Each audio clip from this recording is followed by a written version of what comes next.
हे आपका स्वागत है। मैं विवेक बिंद्रा, मोटिवेशनल स्पीकर। आज एक ऐसे इंसान की बात करूंगा, हो सकता है आपकी आत्मा कांप जाए।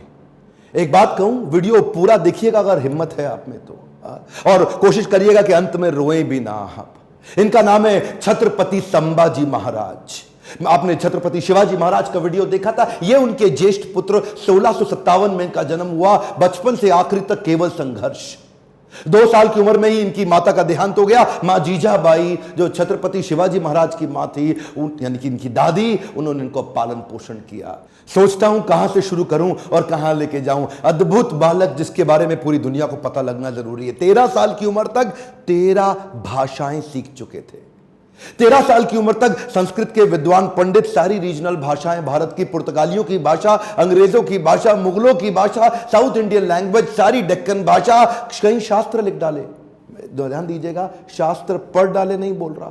13 साल की उम्र तक 13 भाषा और कई शास्त्र, बुद्ध भूषण और नखशिखा जैसे वो शास्त्र, और कई शास्त्र जहां पे इन्होंने अपने रायगढ़ के किलों की बात करी, गणपति का बहुत सुंदर गुणगान किया। हॉर्स राइडिंग, आर्मरी, तीरंदाजी और बॉडी बिल्डिंग, इन सब में तो इतने पावरफुल थे। एक्चुअली ना, अगर आप ध्यान से देखो तो ये एक रेयर कॉम्बिनेशन है, शस्त्र और शास्त्र दोनों के। जो बच्चा या जो व्यक्ति शास्त्र पढ़ने में बड़ा एक्सपर्ट हो जाता है ना, फिर उससे शस्त्र उठता नहीं, और जो शस्त्र उठा लेता है वो शास्त्र पढ़ने में निपुण नहीं होता। अद्भुत बाल साहित्यकार, जो साहित्य पढ़ता भी था और साहित्य लिखता भी था। हुआ क्या, बुद्धि और बल दोनों बढ़ गया। 60 किलो की तलवार लेके 16 साल की उम्र में पहला युद्ध रामनगर का जीता। छोटा बच्चा होता है ना, उसका मन होता है कि पिता के साथ समय बिताए, पर पिता उस समय मुगलों से लोहा लेने में व्यस्त हो चुके थे। लेकिन एक बार छत्रपति शिवाजी महाराज ने, अभी ये 9 साल के थे संभाजी महाराज, इनको क्या बोले, मेरे साथ चलो, आगरा जा रहा हूं मैं, वहां के मुगल शासक औरंगजेब से मिलने। और घोड़े में बिठा के 1250 किलोमीटर, ध्यान दीजिएगा, घोड़े में 1250 किलोमीटर 9 साल का बच्चा पिता के साथ पीछे बैठ करके पहुंच गया आगरा। आगरा में क्या हुआ ये देख के हैरान हो गया, छोटा सा बच्चा। वहां मुगल सल्तनत के राजा उस समय जहापना क्या किया, इनकी पहले तो बेइज्जती करी, उसके बाद इनको कारागृह में बंदी बना लिया। ये बच्चा घबराता नहीं था, ये करेज इतना था कि वहीं बैठ के सोचने लगा, कैसे निकलूं, कैसे पिता को निकालूं, कैसे निकलूं। पहले तो पिता को बाहर निकाला, कुछ दिनों के बाद खुद भी वहां से गायब हो गया, रायगढ़ पहुंच गया। 10 साल की उम्र में इसको महाराज ऑफ आमेर के पास भेज दिया गया कि कैसे पॉलिटिकल अलायंसेस को और समझ सकें। यही 2 इंसिडेंट इसके लिए बहुत हो गए थे कि कैसे ये समझे, और उसके बाद तैयारी करने लगा। हर सफल शासक के पास कोई ना कोई बुद्धिमान सलाहकार जरूर रहता है। चंद्रगुप्त मौर्य के पास चाणक्य पंडित थे, जिन्होंने धनानंद के सारे साम्राज्य को उखाड़ा था। ठीक इसी प्रकार इन्होंने उज्जैन के कवि कलश, उनको अपना सलाहकार, एडवाइजर, फ्रेंड, फिलोसोफर, गाइड बनाया, जो अपनी कविताओं के माध्यम से इनकी विचारधारा को तैयार किया करते थे, इनकी सोचने की क्षमता, इनके बैरियर्स को खत्म करते थे। वो उनके ऐसे महान इंटेलिजेंट एडवाइजर थे जो हमेशा इनके, कवि कलश को हमेशा अपने साथ रखते थे। पिता भी युद्ध लड़ने में बिजी थे, इन्होंने 19 साल की उम्र से पिता के पीछे से अपने रायगढ़ के किले को संभालना शुरू कर दिया। 23 साल की उम्र में 1681 में पिता छत्रपति शिवाजी महाराज वीर मराठा, उनका देहांत हुआ। इन्होंने 1 मिनट समय नहीं देर गवाया, तुरंत तैयारी करी। तुरंत क्या तैयारी करी, औरंगाबाद में औरंगजेब का सबसे बड़ा किला, और ये सोचने लगे कि हमारे पास आज धन की तो कमी है, और अगर इसके किले को पहली बार में मैं उखाड़ दूं, इनका धन घटेगा, मेरा बढ़ेगा, डबल बेनिफिट। औरंगाबाद की इस बड़ी लूट और बड़ी हार ने औरंगजेब को एकदम हैरान कर दिया। औरंगजेब ने सोचा भी नहीं था कि 23 साल का ही तो बच्चा है ये ऐसा कैसे कर सकता है। और इसने अपने हुसैन अली खान नाम का अपना सबसे बड़ा जनरल, उसको 20,000 हाथी और सैनिकों के साथ, घोड़ों के साथ, पशुओं के साथ भेजा कि इसको खत्म कर। हुसैन अली खान बोला कि 2 दिन में खत्म कराऊंगा, 2 दिन में खत्म। वहां पे मराठा इतने तेज, और इसका जो करेज था ना, इनकी लीडरशिप बड़ी पावरफुल थी। मराठा इकट्ठे हो गए, और हुसैन अली खान को 1 साल लगा, कुछ नहीं कर पाया, कई बार उसको मारा। इसने इसको वापस बुलाया और 1680, 81, 82 कई दफा अटैक कराया। अच्छा, एक भी लड़ाई नहीं। एक बात बताएं आपको, पूरे इतिहास के अंदर शायद छत्रपति संभाजी महाराज ही अकेला ऐसा योद्धा रहा होगा हमारे देश से जिसने 9 साल के अंदर 120 लड़ाइयां लड़ी लेकिन एक भी नहीं हारा। औरंगजेब सोचा पूरा नॉर्थ तो मैं जीत ही चुका हूं, अब तो केवल डेक्कन बाकी रह गया है। डेक्कन समझते ना, जो उस समय का जो दक्षिण था, अहमदनगर से नीचे लेके जो आज का केरला, कर्नाटका, तमिलनाडु, आंध्रा, हैदराबाद, जितना भी आज पूरा देखते हैं महाराष्ट्र मिला के, वो सोचा कि बस ये डेक्कन जीतना बाकी रह गया है।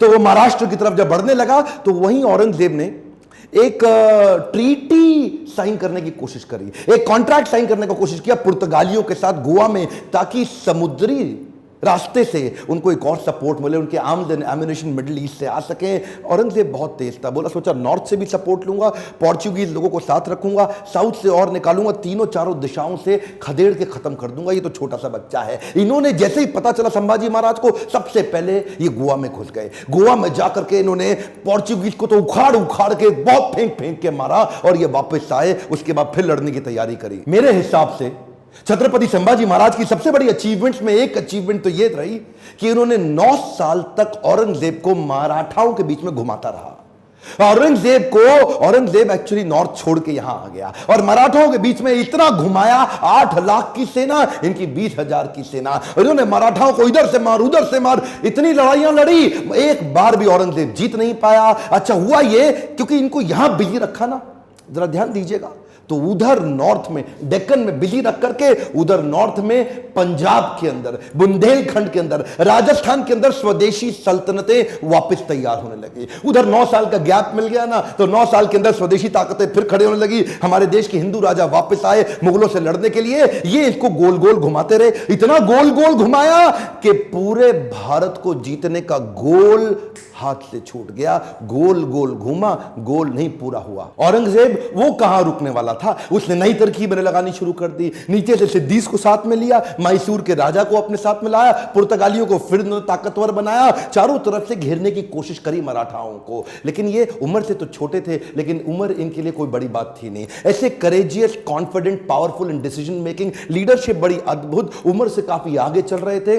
इनोवेशंस बिल्ड करने शुरू कर दिए। क्योंकि धन पैसा कम था तो उन्होंने क्या किया, अपने इलाके के सारे मोचियों को और दर्जियों को इकट्ठा किया। उनको बोला आओ पेड़ से ना रबड़ का कपड़ा बनाओ निकाल करके, और लकड़ी की छालों को निकाल के तीर बनाओ, रबड़ के कपड़े को उसके आगे लपेट दो, एक तरफ तेल लगाओ दूसरी तरफ बारूद लगाओ। रबड़ का कपड़ा जल्दी जलता नहीं है और तेल जला करके तीर को छोड़ दो, जैसे ही जाके निशाने पर टकराएगा उसका जो गन पाउडर है, बारूद, वो विस्फोट करेगा, भयंकर तबाही मचाएगा। नए नए इनोवेशंस लेके आए। मैं बोल रहा हूं ना, बुद्धि से बहुत तेज थे। औरंगजेब को भी तो मानना पड़ेगा ना। हाँ, हारते थे, मार खाते थे, फिर खड़े हो जाते थे लड़ने को, हारते थे, मार खाते थे, फिर खड़े हो जाते थे, और अकेले नहीं लड़ते थे, लोगों को साथ में लेके मराठाओं को घेरने में। ये चिक्कादेव राय नाम का एक राजा था जो इनके साथ पूरी तरह मिल चुका था। इसने क्या किया, छत्रपति संभाजी महाराज ये सबको बोल दिए, एक ने भी अगर औरंगजेब के धर्म परिवर्तन के मिशन में मदद करी, उखाड़ के सारी नस्लें खत्म कर दूंगा, बर्बाद कर दूंगा। मराठा हूं मैं, अपने देश के लिए काम करता हूं। और वो चिक्कादेव राय के बाद पुर्तगालियों को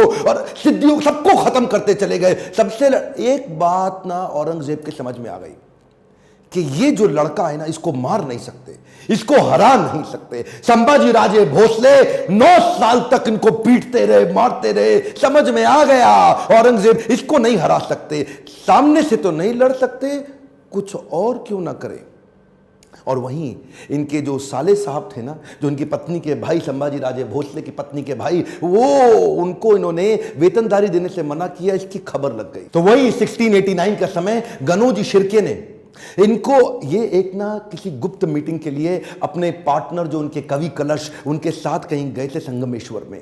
और वहीं गनोजी शिर्के ने इनके एक जनरल को, आर्मी के, औरंगजेब के, उसको बता दिया कि ये गुप्त रास्ते से जाओ, इनको आप खत्म कर दोगे। और वो लेकर के मामूली से 2000 लोगों को लेके पहुंच गया इनको पकड़ने के लिए। 8 लाख लोग तो हरा नहीं पाए, इनको पता था नहीं हरा सकते, 2000 से हारना पड़ा। क्यों? क्योंकि धोखा दिया गया। गनोजी शिर्के बेईमान हो गए, अपना परिवार का इंसान बेईमान हो गया। हाँ, हमें तो गनोजी शिर्के ने लूटा, औरंगजेब में कहां दम था, अपनी कश्ती वहां डूबी जिधर पानी कम था। गनोजी शिर्के ने वो गुप्त रास्ता औरंगजेब के जनरल को बता दिया। ये लेकर के सिपाही सेना वहां जाके पहुंच गए, निहत्ते जाकर के उनको पकड़ लिया, कब्जा लिया। साथ में कवि कलश और इधर छत्रपति संभाजी महाराज, दोनों करते क्या ना करते, 8 लाख लोग मिलकर के नहीं इनसे लड़ सके। चोरी से इनको जाके पकड़ लिया। औरंगजेब अंदर तक खुन्नस खाया हुआ था संभाजी महाराज से। कवि कलश संभाजी महाराज को लेके ऊंट से उल्टा टांग दिया, उल्टा टांग के पूरे शहर में घुमाया, बहुत मारा पीटा, लोगों को बोला इन पे मूत्र त्यागो, इनको मारो, पत्थर फेंको। उसके बाद बुला के बोला 3 प्रश्न, मराठा किंगडम मेरे हवाले कर दो, ट्रिब्यूटरी प्रिंस बना दूंगा, जो सोना गहना छुपाया चोरी किया है मुझको वापस कर दो, और किसने तुम्हारी मदद करी उसका नाम बताओ, तीसरा अपना धर्म परिवर्तन कर लो। ये 3 काम कर लो, आज ही जीवित बचोगे और मेरे साथ रहोगे, ताकतवर बना दूंगा तुमको। संभाजी महाराज और कवि कलश की आंखों में इतना सा भी डर नहीं था। उसको बोले कि मैं मराठाओं की जमीन तुम्हारे नाम नहीं करूंगा, अपने धर्म का बलिदान नहीं करूंगा, 1000 बार मारो, अगली बार फिर जन्म लूंगा, अपने ही धर्म में लूंगा। रुका नहीं औरंगजेब। इन दोनों ने अन्न जल का त्याग कर दिया और शरीर को लेकर सुन्न हो गए। वो उनके नाखून उखाड़ते चले गए, आंखों में मिर्चियां डालते चले गए। उसके बाद जलती सलाखें लेके आंखों में डालते वक्त फिर पूछा, उसको भी डाल दिया। ये बोले नहीं कुछ भी, ये शांत खड़े रहे। पीड़ा बहुत हुई लेकिन ये नहीं बोले हमको छोड़ दो, माफ कर दो। उंगलियां काटनी शुरू करी, पांव की काटी, पांव काटे, हाथ काट दिए, बालों को उखाड़ दिया, वो हाल किया। उसके बाद धीरे धीरे खाल उतारने लगे। हर बार पूछते थे 3 प्रश्न, अपना धन दे दो, जमीन दे दो और धर्म परिवर्तन कर लो। ये सुन्न खड़े रहे वहां पे। ये दर्दनाक सिलसिला 40 दिन तक चलता रहा। औरंगजेब रोज शाम को आके उनसे पूछता था, बता दो बता दो, और आखिरी में बोला कि मैं तुम्हारे आगे हार मान गया, मेरी 4 संतानें, अगर मेरा एक भी बेटा तेरे जैसा होता ना संभाजी महाराज, पूरे देश को मुगल सल्तनत बना देता, इस देश को, भारतवर्ष को मुगल सल्तनत बना देता। तेरे आगे मैं हार मान गया, काट डालो उसका शरीर, काट डालो उसका शरीर। टुकड़े टुकड़े कर दिए उनके, वाघ नख लेके छोटे छोटे टुकड़े करके उनको बोला नदी के पास फेंक दो। समस्त मुगल राजाओं में औरंगजेब एक अमानवीय, इनह्यूमन राजा था। बहरहाल मौका मिल गया सारे मराठाओं को एक होने का। उन्होंने शरीर के टुकड़े उठाए शंभूजी महाराज के, उनको सिल के उनका अंतिम संस्कार किया। लेकिन अब हर घर महल बन गया, हर औरत सेना में आ गई, हर पत्ता तीर बन गया। देश धर्म पर मिटने वाला शेर शिवा का छावा था, महापराक्रमी, परम प्रतापी एक ही शंभू राजा था। सारी मराठा कम्युनिटी एक हो गई और उसके बाद दोबारा युद्ध छेड़ा गया। खत्म हो गया दक्कन का सुल्तान बनने का उसका सपना।